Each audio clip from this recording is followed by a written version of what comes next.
ეკრანზე თქვენ ახლა რასაც ხედავთ, არ არის რაიმე ანიმაცია ან რაიმე ფილმი.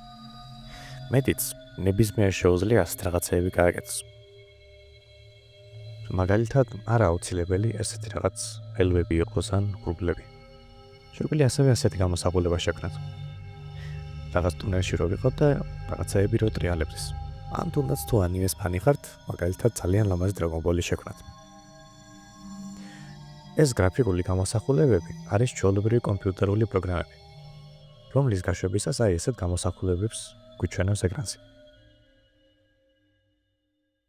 თუ შევხედოთ რა ქმნის ამ გამოსახულებას, დახედავთ, რომ თითქოს ბევრი არაფერია. აი ამ ძალიან პატარა ტექსტით ხდება აი ეს ყველაფერი.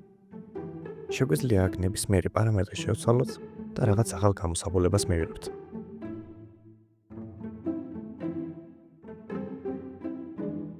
იმის გასაგებად, თუ როგორ მუშაობს ეს ყველაფერი და როგორ შეგვიძლია ჩვენს ანალოგიური გავაკეთოთ, უნდა გავიაზროთ თუ რა არის OpenGL, რა არის shaderi და შემდეგ როგორ უნდა გამოვიყენოთ ეს ყველაფერი გამოსახულებების შესაქმნელად.